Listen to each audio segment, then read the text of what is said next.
En transmisión, Falconía.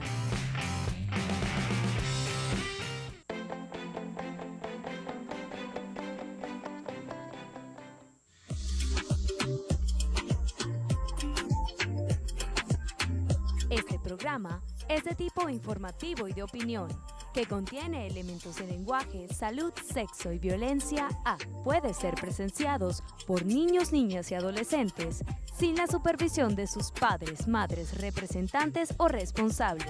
Somos tu canal, somos Falconía.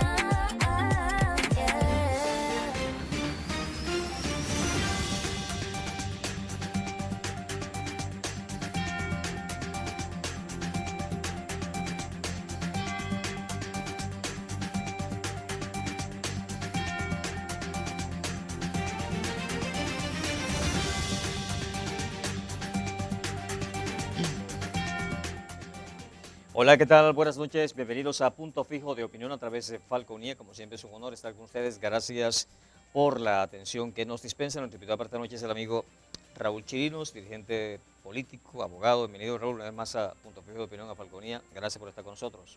Gracias, Henry, un placer estar nuevamente contigo. Sí, Raúl, sigues en las filas de Fuerza Vecinal, ¿no? Sí, correcto. ¿Cómo ves el panorama? Por cierto, el sábado pasado te vi en el acto de los 77 años de Copey acá en Calirubana. ¿Cómo ves el comportamiento de la oposición? Bueno, habría que clasificar, ¿no? Hay un comportamiento en las bases de los partidos, en las bases de la oposición, en cada uno de los estados, pero yo siento que la oposición aquí en Falcón, y siento también que los dirigentes de los partidos de oposición en Falcón están haciendo un esfuerzo para llegar a acuerdos. Eso es muy importante. Para unificarse, ¿no? Para unificarse, en torno a una candidatura única, independientemente del partido en el que milita. Yo creo que eso es bien importante, eso habla muy bien del liderazgo regional, habla muy bien de las ganas de alcanzar una victoria en el 2024. Claro, hay que regresar al verdadero federalismo, ¿no? Porque por lo general Caracas siempre toma estamos en presencia de un gobierno, el gobierno es un gobierno muy centralista, el chavismo como tal, pero la oposición también es centralista porque muchas de las decisiones, los partidos, los cabezas de los partidos bajan las directrices y abajo, aguas abajo hay que cumplirlas. Las regiones, los estados, los municipios deben cumplir lo que Caracas les ordena, ¿no? Y no debiera ser así. Por supuesto que no debe ser así, pero yo creo que hay suficiente madurez, como te estoy diciendo. Creo que la situación amerita inclusive revelarse en algunos casos cuando las decisiones que se toman no se están tomando en función de la mayoría o del pueblo de Venezuela. Esto es una necesidad, y yo creo que el mismo pueblo es el que está obligando a los liderazgos, a las directivas de los partidos a tomar conciencia. Y yo creo que si Dios quiere y la Virgen, bueno, el 2024 vamos a poder tener la tan alcanzada unidad, pero precisamente por las bases, por el pueblo, quien está realmente exigiéndole a sus dirigentes, a los dirigentes de todos los partidos, sí, la unidad para cambiar un sistema económico, un sistema político, un sistema social, un sistema más justo para todos los venezolanos. Sí, te has referido al caso de Falcón, pero tú recorres, tú estás entre Caracas, Yaracuy y Falcón, a lo mejor otros estados. Y ejemplo, en Yaracuy y en Caracas, ¿el ambiente lo ves igual que acá en Falcón? Con el sentido de que, ejemplo, en Yaracuy quieren la unidad, que Caracas como tal quiere la unidad sin tratar de abarcar toda Venezuela, ¿no? Bueno, fíjate, yo sí lo siento. En Caracas tuve la oportunidad de reunirme con varios expresidentes de las federaciones universitarias, con representantes estudiantiles, al consejo universitario de las principales universidades, ya como egresados, y en todas estas marchas, por supuesto, en las que hemos participado, y yo creo que hay un sentimiento común. Esto que está pasando en Falcón, donde tú ves muchas veces que se rebelan a sus respectivos partidos, o sea, tienen una opinión diferente, pues, y de una u otra manera están haciendo ese esfuerzo y ese énfasis, sí, se nota, y eso lo hemos conversado, bueno, y en un momento determinado yo creo que así como el pueblo priorizará el beneficio del colectivo, el beneficio de los venezolanos por encima de una pequeña élite o de un grupo político o de un interés partidista, yo estoy convencido también que la gran mayoría de la militancia de todos los partidos de oposición van a hacer lo mismo. Y eso lo están demostrando. Ujú. Pero también deben dar el ejemplo los dirigentes, ¿no? Las cúpulas de los partidos políticos, sobre todo los partidos políticos más poderosos de la oposición. Mira, yo creo que sí, fíjate bien, es que hay que ver el escenario como realmente está pasando. Quizás las primarias no convencen a esa élite, a ese status quo, a esa pequeña parcela de poder, pues a lo que el poder establecido, Ujú. pero están obligadas, pues porque ya el pueblo quiere primarias, el pueblo quiere escoger y elegir, porque no se trata de, las primarias no significa escoger un candidato único, es que no están viendo cómo es. La primaria realmente significa que que la gente que nos está escuchando aquí, tienen la posibilidad de escoger el candidato de su preferencia. Es decir, tienen el poder de escoger el candidato que los va a representar para el 2024. Eso es diferente a que se lo impongan a dedo. Ese es el sentido de las primarias, cuando las personas pueden escoger perfectamente entre todas las opciones. Por supuesto, hay un trabajo que hacer de la dirigencia o de los que están al mando, en este caso de la oposición, permitir que todas las opciones participen también dentro del proceso de escogencia del candidato único. Tiene razón María Corina Machado cuando dice que con las primarias lo que se va a elegir es el nuevo liderazgo que debe conducir al país. ¿Tiene razón María Corina en ese sentido? Por supuesto, porque estás renovando de una manera el liderazgo. Le estás quitando el poder que puede tener una élite, un grupo de personas y se lo estás dando al pueblo. Es el pueblo quien va a escoger sus líderes y eso es bien importante. ¿Y en cómo van a escoger? En función de las ideas. El pueblo, tú, yo, los que nos están escuchando, van a escoger el candidato de su preferencia, pero por sus ideas, por sus propuestas, por sus proyectos, por su grado de compromiso con Venezuela, que eso es lo más importante, el grado de compromiso. Yo he hablado con varios candidatos, o sea, con varios precandidatos presidenciales y yo les digo, mira, ¿de verdad qué quiere ver el pueblo en ustedes, en los candidatos? La determinación de llegar, la determinación de ganar, el nivel de compromiso más allá del compromiso partidista, el compromiso con Venezuela, con la patria. Si ustedes logran hacer eso, van a conectar con el pueblo. Sí. Más tomando en cuenta que el discurso, los eslogans, ejemplo, el caso de Prosperi, quien es el candidato de Acción Democrática o precandidato de Acción Democrática, por asociarlo con su apellido, Prosperi, hablan de por una Venezuela próspera, ¿no? Prosperidad. En el caso de Ocari estuvo hace poco acá, Primera Justicia habla de un país, por un país de propietarios. Recientemente te acá una dirigente, Yasunari Leidens, de 20 Venezuela, por cierto, y ella decía que ellos tienen como premisa orden, justicia, familia y bolsillos llenos de plata. Es decir, que están como que contraponiéndose a la realidad que representa el gobierno, es decir, prosperidad, un nuevo nivel de vida, buena calidad de vida, o dinero, poder adquisitivo, en fin. O sea, eso sin duda alguna, ese discurso golpea duramente al gobierno, porque el gobierno lo que ha generado es pobreza y miseria. Sí, sí, yo creo que necesitamos poner las cosas en orden, poner todo en perspectiva, es decir, volver a recuperar ese Estado de Derecho. O sea, un Estado de justicia, donde las personas no tengan que ir a protestar, sino que un Estado esté consciente de que nadie puede sobrevivir con $10 de salario, muchísimo menos con 5, con 6, ¿me entiendes? No hay necesidad de hacer una protesta para eso. Así es. No hay necesidad de una reivindicación social para un maestro, para un médico, para un policía, que son quienes realmente, oye, de una o de otra manera, sobre donde gira y se sostiene el sistema de nosotros, de todos los venezolanos, ¿entiendes? Es la columna vertebral. Los maestros son la columna vertebral, todos, Claro. todos. Los que hoy critican al maestro o están a su favor, fueron instruidos por quién. Así es. Entonces, es como hablar mal de la mamá, pues. ¿No te parece? Es tan absurdo tan absurdo que por una conveniencia política hoy no reconozca el derecho de una noble profesión, de un grupo de personas que han forjado el destino de la patria, de una o de otra manera, porque nosotros somos el reflejo de nuestros maestros, como nos instruyeron, de valores, de principios, porque no es solamente que te enseñan a sumar, a restar o a leer, no, son los principios y los valores que con un ejemplo han transmitido de generación en generación. Y es como hablar también del entrenamiento deportivo, igualito. Sí, y que las instituciones del Estado y los prestadores de servicio cumplan con su rol. Ejemplo dado, anteriormente se rompió una tubería, iba la gente de Linos en ese entonces, hoy por poner un ejemplo, Hidrofalcón, ¿no?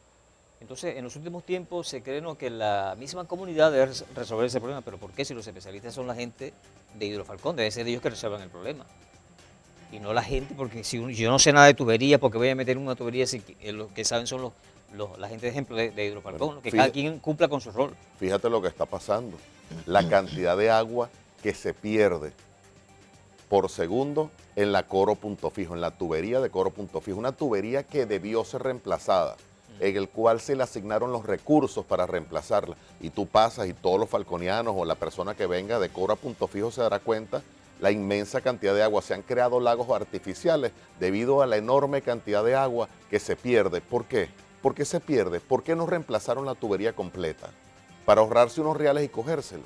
¿Por qué no reemplazaron todas las bridas? ¿Por qué no reemplazaron las válvulas? Que por ahí se está escapando el agua. Y por eso es la situación que tenemos, donde por lo menos aquí en Punto Fijo tenemos más de 42 días sin agua.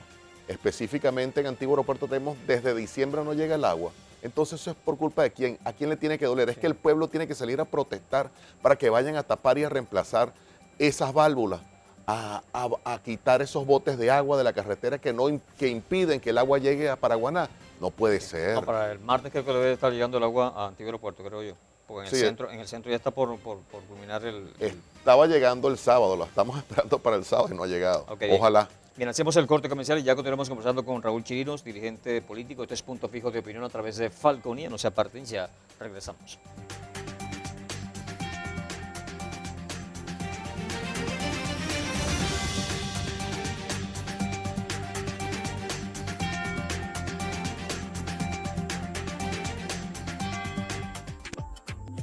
Inicio del espacio publicitario. Somos tu canal, somos Falconía.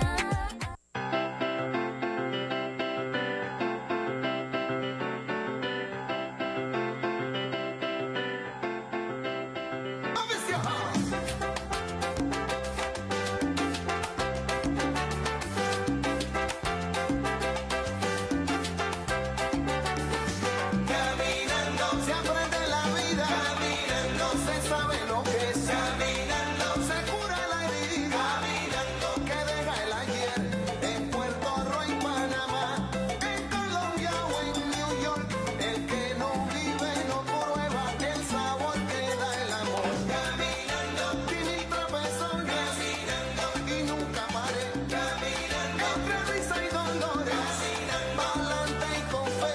Con el tiempo comprendí que la vida da pato, que nada borra el recuerdo de lo que uno caminó, caminando. Fin del espacio publicitario. Somos tu canal, somos Falconía.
Continuamos con Punto Fijo de Opinión a través de Falconi. Estamos conversando con Raúl Chirinos, dirigente político. Estoy leyendo acá en La Mañana Digital, Froilán González Rincón. Creo que Froilán González fue, no sé si fue dirigente de Acción Democrática. Dirigente de Acción Democrática. Dice, al gobierno connotado. le interesa la pobreza para mantenerse en el poder, dice el ingeniero civil Froilán González. ¿Está de acuerdo con esa afirmación que hace Froilán González? Sí, sí, por supuesto. Hay quienes dicen que el gobierno te amputa las piernas y después te regala las muletas. Eso es una manera de, por supuesto, de una manera de controlar a la sociedad a través de pequeñas dosis Sí. de miseria. O sea, de miseria controlada y dosificada. Sí, ahora, Raúl, pero los últimos días, las últimas semanas hemos visto como especialmente los días lunes, el gremio de los docentes, que siempre ha sido un gremio muy fuerte en el país, que anteriormente ponía a temblar a los gobiernos, y acompañados lo llaman la intergremial, acompañados por la gente de salud y otros sectores, otros trabajadores, especialmente del sector público, hacen llamadas asambleas o protestas o caminatas, en fin. ¿Eso estará dando algún resultado? Porque aquí en Venezuela desde hace unos cuantos años se suscitan cientos de protestas diarias todos los días en el país, a lo largo y ancho del país, por la cuestión de los servicios públicos. Por ejemplo, el caso del agua. Hoy, escuchamos aquí en las emisoras de radio aquí en el caso de Paraguaná y la gente protestando por la cuestión del agua. Es algo como que muy sentido, muy acentuado y sin embargo persisten los mismos problemas. ¿Estarán dando resultados esas protestas o asambleas? Yo lo he llamado en enero, lo llamé enero, ya pasó enero, pero lo llamé enero caliente. ¿Estarán dando resultados? ¿Eso estará realmente golpeando al gobierno o al gobierno no le para eso? Mira, es que son dos cosas diferentes. O sea, para mí el resultado es tratar de desinvisibilizar la problemática, de hacerlo evidente. Ha dado resultados porque todos los profesionales y todo el pueblo de Venezuela sabe cuánto gana un maestro. Sabe que el maestro el sueldo no le alcanza ni siquiera para ir y venir a su trabajo. No le alcanza. Así es. No le Ni para alcanza. pagar el pasaje. por ejemplo. Entonces da risa cómo de verdad unos incompetentes vienen a decir, no, vamos a poner a dar clases a fulano de tal, vamos a hablar con la reserva, vamos a hablar con los bachilleres. ¿Y quién le va a pagar el pasaje? ¿Cuánto van a ganar? Es tan absurdo, como también es tan absurdo decir que no hay recursos. Por Dios, es que lo que se está pidiendo prácticamente es una indexación del sueldo. Entonces, si no indexas los sueldos y los salarios de los profesionales, pero entonces tú cuando vas a cobrar impuestos, sí pretendes indexarlo. O cuando la banca pública da un crédito que da 300 bolívares, tú no vas a pagar 300, tú vas a pagar el equivalente a los 300 de hoy, lo vas a pagar el equivalente en dólares cuando tengas la oportunidad de pagar esa obligación adquirida con el banco. Igual el tema de CENIAT, cuando vas a pagar impuestos, eso es todos los días cuando vas a pagar un impuesto aduanal. Si BCB cambia 3 días, tú tienes que ir reponiendo hasta que la mercancía salga. Entonces, es una cuestión de justicia y ahí tenemos que avanzar. Pero tú crees entonces que el gobierno, que el Estado venezolano sí tiene recursos económicos, porque yo entrevisté este lunes entrevisté al amigo Nelson Medina, que es dirigente sindical, y él me decía que sí tiene reales el gobierno, porque no, aunque Chevron aumentó en 50.000 barriles diarios de la producción de petróleo, incluso ya está exportando a Estados Unidos, pero me decía el amigo Nelson Medina que por otros minerales, tal vez no por el petróleo, pero por otros minerales, Venezuela, el gobierno de Venezuela está obteniendo recursos. Es que Si hay plata en el gobierno, por ejemplo, para decretar un aumento salarial de $300 al mes, $200 mensuales. Mira, fíjate bien, es que eso sería un error por parte del gobierno, aumentar el salario mínimo, porque eso impactaría. ¿Entiendes? Aquí no se está pidiendo Así es. eso. No es la lucha es el reconocimiento a los maestros, a los profesores, es un reconocimiento. No es lo mismo, no pueden ganar sueldo mínimo. En ningún país del mundo pueden ganar sueldo mínimo porque se formaron. Un maestro estudia, está formado, pasa por una universidad, pasa por el mejoramiento, pasa por Lupel, Pero es que por aquí- Dios. Entonces quiero que entiendas Raúl, pero que es no que- puede ser lo mismo. Tú no le puedes tratar a un empleado, a un obrero de la finca que uno los tiene, oye, ganando $100 mensual y un maestro ganando 7. Bueno, pero esos son los desequilibrios que hay en Venezuela. Ajá, pero es no, que- no solamente son los maestros. ¿Cuántos profesionales somos en este país? Aquí en Venezuela, yo siempre lo he dicho que en Venezuela que la mayoría somos universitarios. ¿Y cuánto ganamos los profesionales, los universitarios? No ganamos un carrizo. tú Hay, no- hay gente que no tiene ninguna formación académica y gana muy buena plata. Ajá, pero entonces muy buena plata. ¿tú no crees que debemos equilibrar eso? ¿Tú no crees que Por debemos hacer supuesto, justicia? te estoy diciendo que hay un desequilibrio. Ah, Que hay entonces- gente que no tiene ninguna formación académica y no estoy diciendo con esto, si alguien no quiso estudiar no importa, está bien. Necesitamos de todo, necesitamos albañiles, necesitamos médicos que ganan muy buena, mecánicos que ganan muy buena plata, por cierto. Ajá, pero ¿por qué un albañil o un mecánico o cualquiera que haga un trabajo manual se gana un montón de dólares y una persona que pasó, que tiene, incluso hay gente hasta con doctorado, chico, muriéndose de hambre? Entonces, ¿por qué ese desequilibrio? Pero fíjate bien, aunque tú no lo creas también, estás hablando, y es similar, estás hablando de mano de obra calificada. Es mano de obra calificada. No, también no es el caso que estamos discutiendo en este momento. ¿Ves? Porque la mano de obra Pero calificada... un ayudante de albañil te gana mucho más plata que cualquier profesional. Es en correcto, este país. exacto. Un ayudante de albañil. Es más, exactamente. O sea, un maestro que deje de dar clases e incursiones como ayudante Así en es. cualquiera de esas Va a ganar más profesiones, plata. gana más que Claro. con su profesión. Ahí es donde está el desequilibrio. Claro. Exactamente, acabas de dar en el clavo, Henry, y eso es lo que hay. La cuestión está en que Justicia. la construcción también está parada en Venezuela. Claro. Nadie construye. Es un tema, pero es un tema de justicia social. Así es. Justicia social. ¿Entiendes? No es posible que una persona, porque tenga un cargo, vamos a hablar como se tiene que hablar, un alto cargo en el gobierno, aunque no tenga la experiencia, aunque lo haga mal, como lo estamos viendo acá, con la cantidad de huecos que invaden, con el despilfarro del agua, con la mala calidad de los servicios públicos. Ah, pero como gerencian ellos, así no tengan ningún tipo de conocimiento, van a ganar más que tú, que yo y que cualquier otro profesional que está preparado para esos cargos. Entonces, tienes razón. De esa manera hay que ver las cosas. Por eso te digo, es muy fácil para el gobierno salir al paso y hablar de un sueldo mínimo, de un salario mínimo, que va a impactar directamente en la producción, porque si tú pones y le vas a pagar $200 a un obrero que trabaja, que está haciendo queso, ¿cuánto cuesta el queso? Si tú vas a aumentarle $200 a una persona que está atendiendo los cultivos, que atiende, que es el que le da comida a las gallinas, ¿cuánto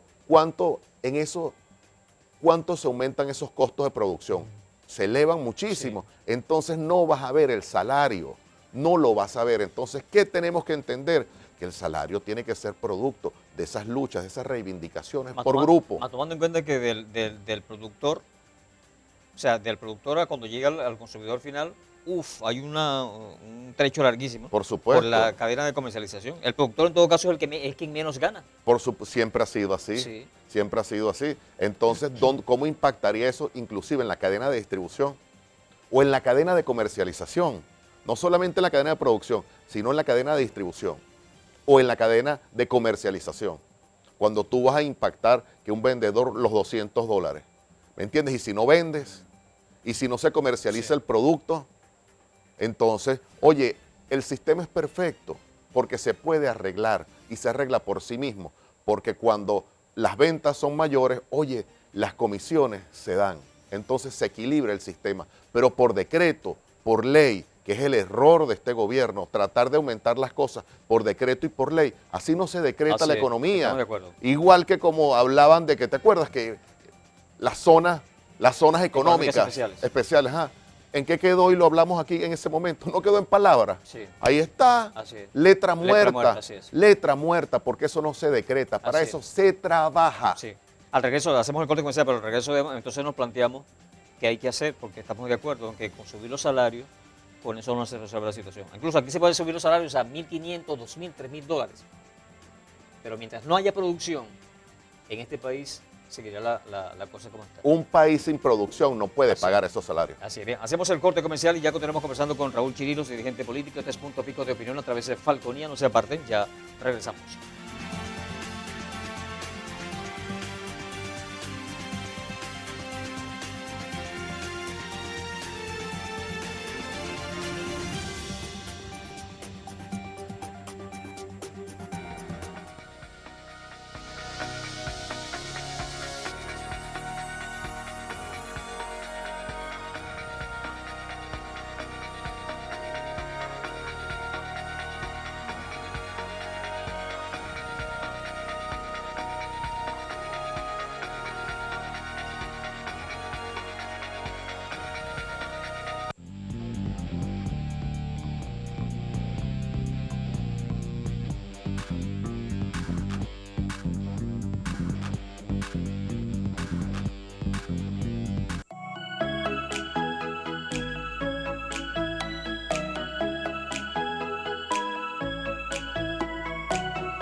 Inicio del espacio publicitario.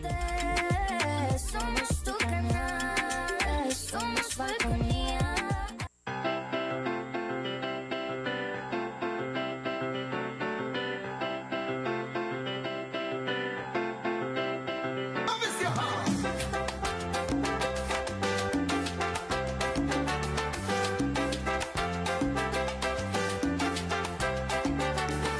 Caminando se aprende la vida, caminando se sabe lo que es, caminando se cura la herida, caminando que deja el ayer, en Puerto Rico y Panamá, en Colombia o en New York, el que no vive no prueba el sabor que da el amor, caminando, y mil trapezones, caminando, y nunca paré, caminando, entre risa y dolores, caminando, pa'lante y con fe, con el tiempo comprendí que la vida da pato, que nada borra el recuerdo de lo que uno caminó, caminando.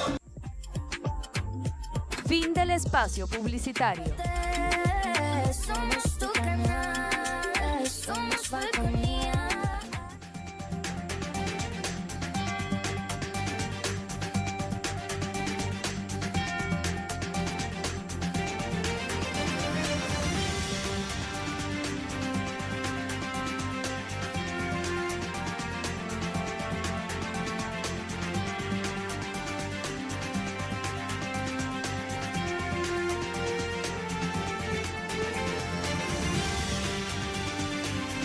Continuamos con Punto Fijo de Opinión a través de Falconía. Estamos conversando con Raúl Chirinos, abogado, dirigente político. Ahora, Raúl, si sabemos que el problema es que la solución está en la producción, en rescatar, en resucitar el aparato productivo. Recordemos que aquí cerraron miles de industrias, que es más que industria es una palabra más fuerte que empresa.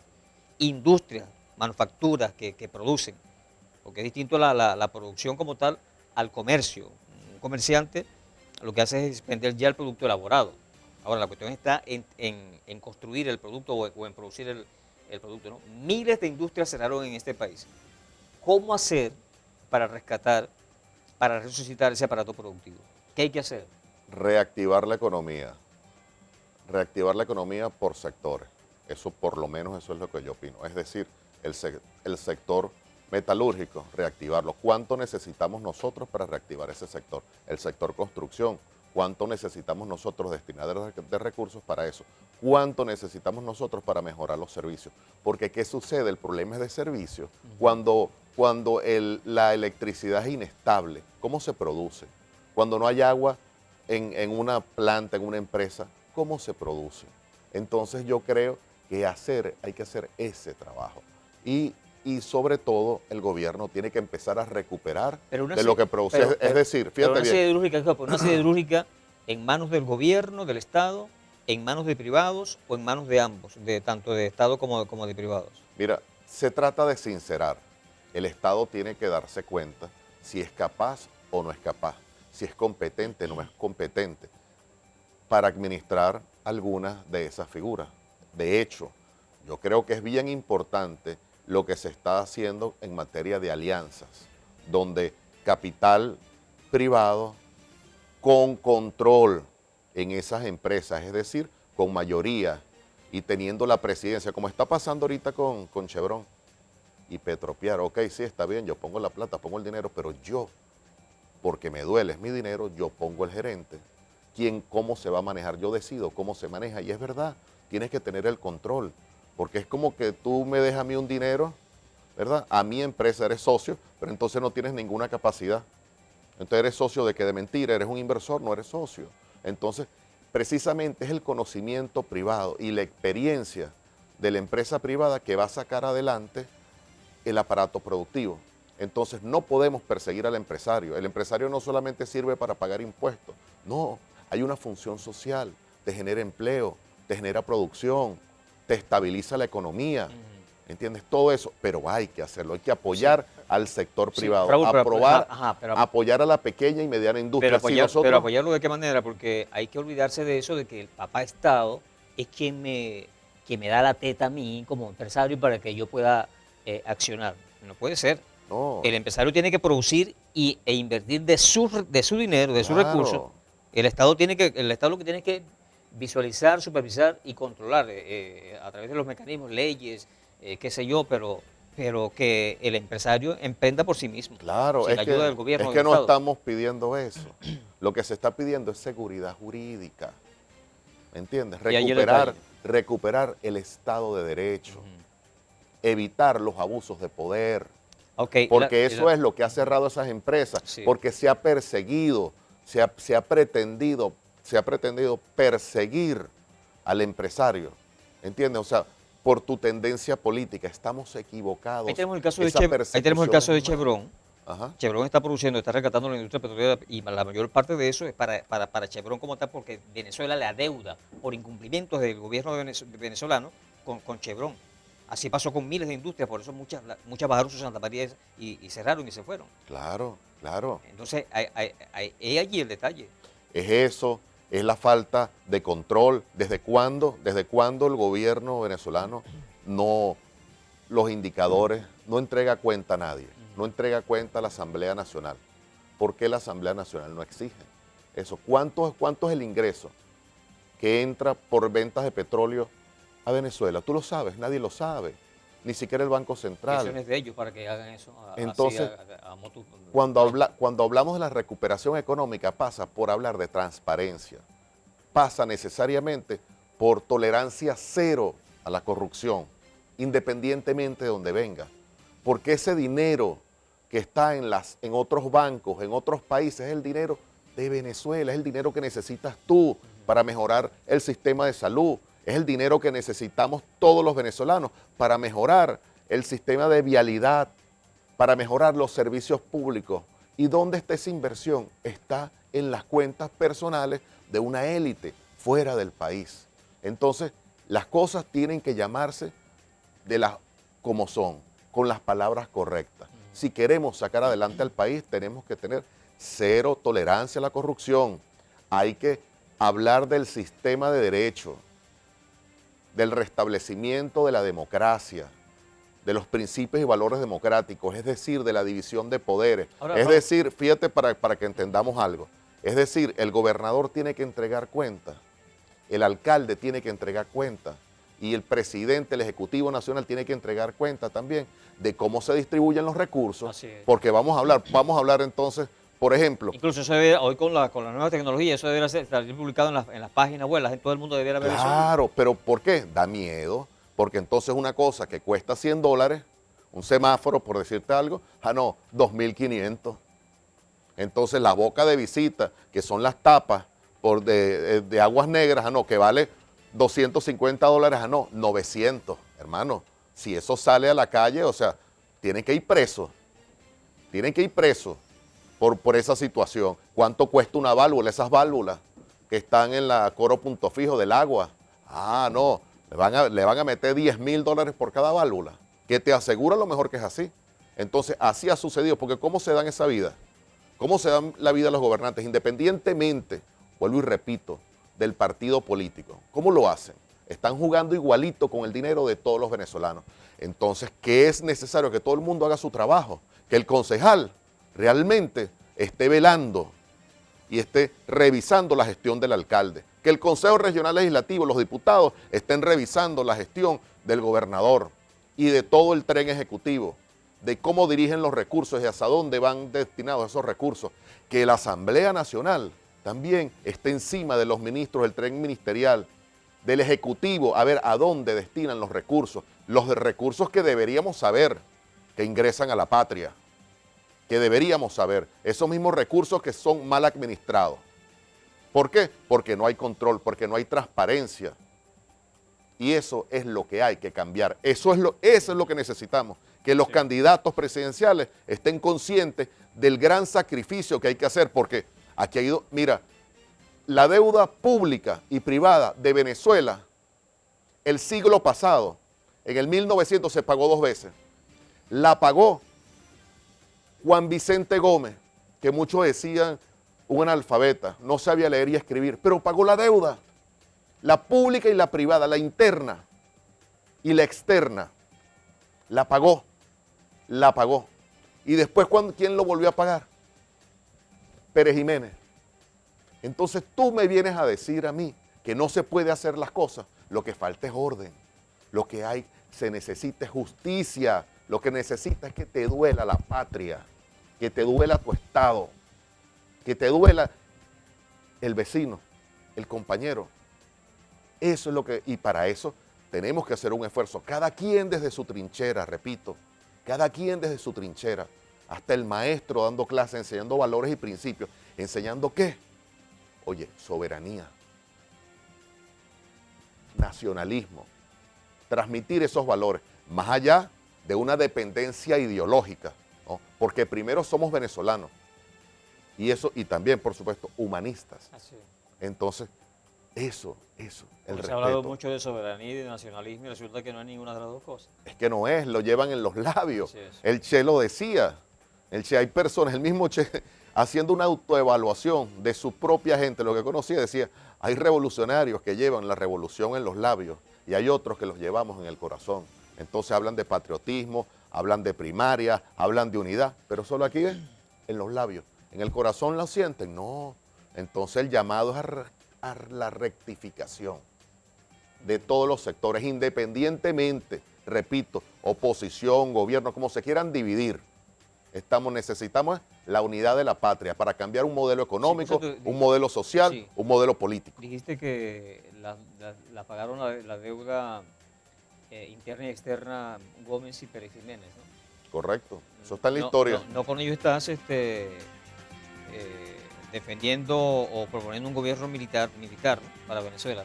No, lo que estoy proponiendo y estoy defendiendo es un modelo, oye, nacionalista, independientemente, vuelvo y te repito, no podemos dividir las cosas, la vamos a querer dividir con Que uniformes, Pérez sin Jiménez, uniformes. Pérez Jiménez era nacionalista, Claro. era muy nacionalista. Ah, bueno, y es que Gómez, ¿cómo manejó la Primera Guerra Mundial? Un analfabeto y estaba, mira, en la Primera Guerra Mundial el papel que jugó Venezuela. Sí. O sea, fue el padre de la aviación. Sí, creo que Chávez pagó también, le pagó al Fondo Monetario Internacional, creo. Sí, Chávez le pagó al Fondo Monetario Internacional. claro, lo que se le debía.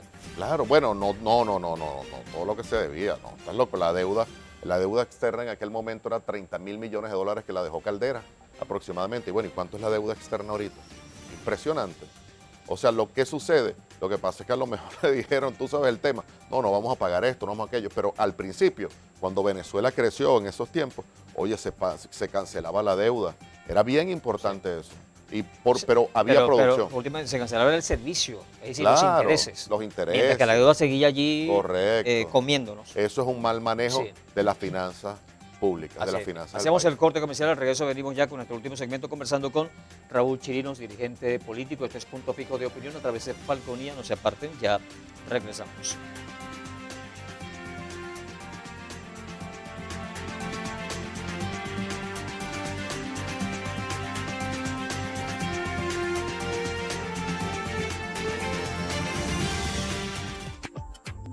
Inicio del espacio publicitario. Somos tu canal, somos Falconía.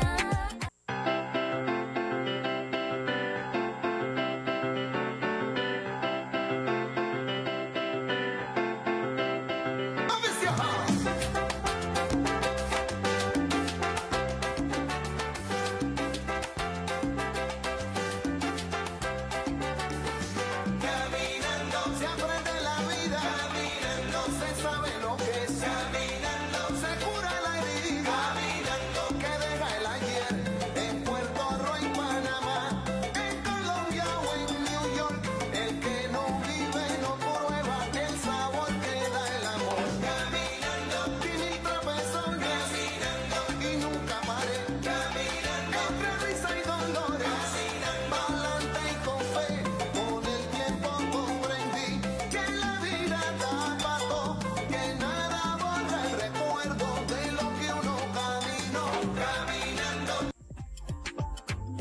Fin del espacio publicitario. Somos tu canal, somos Falconía.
Continuamos con Punto Fijo de Opinión a través de Falconía. Ya este es nuestro último segmento. Estamos conversando con Raúl Chirinos, dirigente político. Ahora, Raúl, Venezuela está muy empobrecida, ¿no? El país está empobrecido.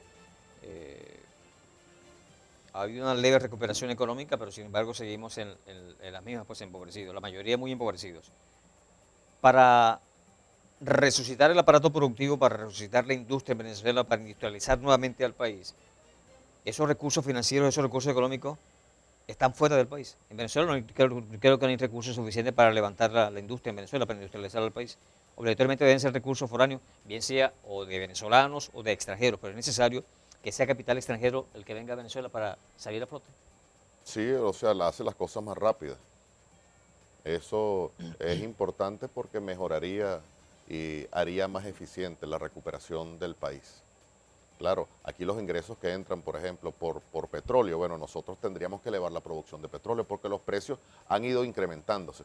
Pero si nosotros mantenemos o superamos la cantidad de barriles diarios que producimos, oye, por supuesto que va a ingresar más dinero y más dólares para el país. Habría que empezar por la industria petrolera, por rescatar la industria petrolera, sería lo supuesto. más importante, sería lo primordial. Por supuesto, somos un país petrolero y es lo primero que hay que hacer.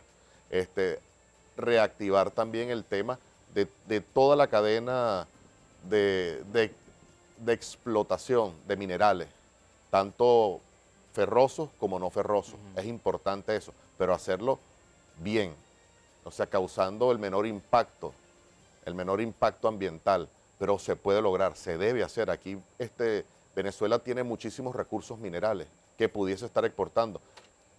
Deberíamos en una segunda fase crear productos terminados con nuestras materias primas, porque no solamente se trata de vender materia prima, crudo, vender bauxita, vender el acero, vender el hierro, vender coltán, ¿no? O el oro, ¿no? Tendríamos que generar una industria en torno a esas materias primas, porque una tonelada, imagínate tú, muchas veces un tornillo de acero es más caro que una tonelada. Entonces, ¿cómo lo justificas? En peso, una tonelada, un tornillo, que es una materia prima terminada, cuesta lo mismo, puede Claro. costar $100. Y que se vean esas industrias, porque de nada vale que el oro esté en manos de una o dos personas cercanas al entorno del poder político en Venezuela. Mira, transparencia. Lo que pasa es que es un bochinche, como decía Miranda. Entonces, si no hay un marco jurídico, si no hay un Estado de Derecho, no puede haber nada. Tiene que haber esa seguridad jurídica, que sepan, que el venezolano sepa cuántas toneladas de oro está produciendo Venezuela. Así es. ¿Por qué no? Así es. ¿Cuántas toneladas vendemos de diamante? ¿Cuántas toneladas vendemos de hierro, de acero? ¿Cuántas toneladas vendemos de aluminio? Ajá, y que el país, o al menos la zona de donde se salen esos minerales, se ve beneficiada, se le ve el queso a la tostada. Entonces eso es marco jurídico, es igual que acá, lo que yo siempre he discutido. No es posible que el impacto ambiental por un derrame petrolero, o sea, tiene que haber recursos en el Estado, porque el Estado es el que está sufriendo.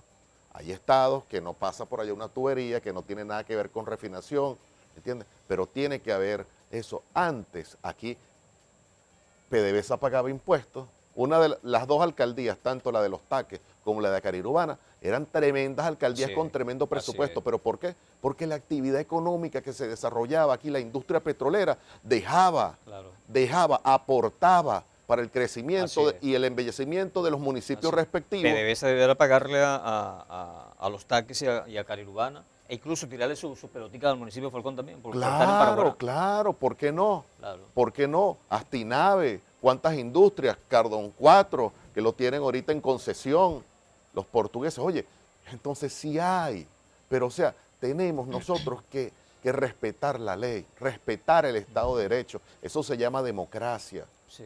Entonces, y por supuesto, hay que tener gente preparada. ¿Qué sucede? Que muchas veces por cuestiones políticas, oye, elegimos mal. Sí. Bueno, primero esa élite elige a los peores para que gobiernen que la y reco- segundo el pueblo Sí. de Venezuela tenemos responsabilidad en elegir los peores por un discurso o por un compromiso ideológico y no siendo nacionalistas. ¿Tú crees que la recuperación económica del país pasa por un largo trecho? Yo en una oportunidad entrevisté hace años a Irán Gaviria, que como tú es productor y muy conocedor de esa cuestión, pero en ese entonces había mucha escasez pues, de alimentos, de cuestiones. Recordemos que aquí hubo una época que no había, uno no conseguía ni desodorante, ni jabón. Después se les abrieron las mentes a esta gente, entonces permitieron las importaciones, ¿no? Pero en ese entonces, hablando de esas cuestiones, yo le decía a Irán Gaviria, ¿en cuánto tiempo se recupera el país? Hablando en esos términos, en términos de agricultura, me decía, en un año. En un año se recupera totalmente el país para autoabastecernos, incluso, a menos para autoabastecernos. Hace poco me decía Luis Estefanelli en una entrevista que, por ejemplo, la industria petrolera saldría a flote en unos 3 años. Y yo no creo que Estefanelli sea un autor de tonterías, ¿no? Si el tipo lo dice porque hay un equipo de técnicos que han dado con eso, pues que en 3 años saldría a flote y que en 5 o 6 años se recuperaría el país. Claro, la recuperación total abarcaría más. Pero tomando en cuenta estas premisas, ¿tú crees que la recuperación del país es larga, es a mediano plazo o que en corto plazo realmente nos podemos recuperar? Mira, si se hace lo correcto y en perfecta unidad, yo creo que en un año recuperamos Venezuela. Porque es lo que te digo, pues, poner orden. Significa poner orden. Saber cuánto es lo que ingresa por petróleo, por todas nuestras materias primas. Teniendo la inversión aquí ya montada. Claro. Porque incluso esas industrias, por ejemplo, el Parque Industrial de Valencia, me imagino que está instalada la industria como tal. Pues. Claro. No lo deben Mira, haber desmantelado. Un ejemplo, ¿cuánto nos costaría montar aquí un parque industrial en la península de Paraguaná? Por supuesto, alimentada con energía. ¿Qué tipo de energía? Con el gas. Necesitaremos cuántas termoeléctricas podríamos colocar aquí en la península que funcionaran con gas y no con gasoil. Con gas, el gas que se quema y se pierde.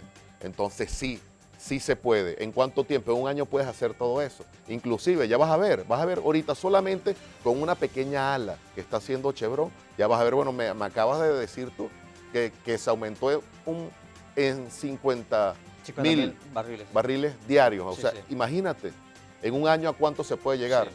Fácilmente se superará 1,5 millones o 2 millones. Claro, no llegaremos a quizás como dice Luis Estefanelli, en 3 años superaremos los 3 millones de barriles, pero nosotros ya, desde el primer momento en que se empiecen a hacer las cosas correctas en Venezuela, desde ese primer momento vamos a tener nosotros estabilidad económica. Pero eso sí, respetando el Estado de Derecho, o sea, poniéndole un parado a los abusos, a las expropiaciones, para que la gente venga a invertir. Entonces ese marco jurídico que necesitamos nosotros mejorar, en donde el inversor sienta que no va a ser víctima de expropiación, de despojo de sus recursos, que los recursos que va a traer a Venezuela e invertirlos en Venezuela le van a ser respetados.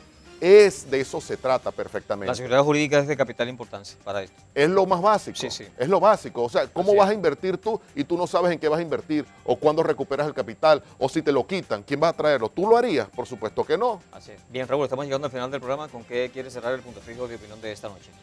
Oye, haciéndole un llamado, le voy a hacer un llamado a los altos funcionarios del gobierno regional, del gobierno municipal. O sea, Falcón necesita que de verdad se pongan a trabajar. Más allá del discurso político, del discurso ideológico. No puede ser, todos somos víctimas de la enorme cantidad de huecos que hay aquí en Carirubana. Es imposible prácticamente transitar en la ciudad de Coro. Oye, el gobierno hágale un llamado a sus respectivos alcaldes. La oposición, vamos a hacer oposición a esas gestiones que realmente son nefastas y trágicas y dan pena para el pueblo de Falcón. Entonces, sí, el llamado es para ellos, a ponerse a trabajar. Revisen el acueducto, las enormes, porque nosotros contamos aproximadamente más de 40 y tantos botes de agua, solamente de Coro a Punto Fijo, no me quiero ni imaginar, hacia arriba y hacia abajo. Entonces, a ponerse a trabajar, más allá del discurso, más allá de la división, más allá de... Les hago el llamado, es a ser nacionalistas, a pensar en Venezuela, a pensar en Falcón y que todos juntos, en algún momento, rescatemos Falcón. Ok, bien, gracias al dirigente político Raúl Chirinos. A ustedes muchísimas gracias por la atención dispensada. La invitación es cordial para mañana, cuando desde las 10 y hasta las 11 de la noche estaremos con otro punto fijo de opinión a través de Falconía. Buenas noches, un abrazo, hasta mañana y Dios les bendiga.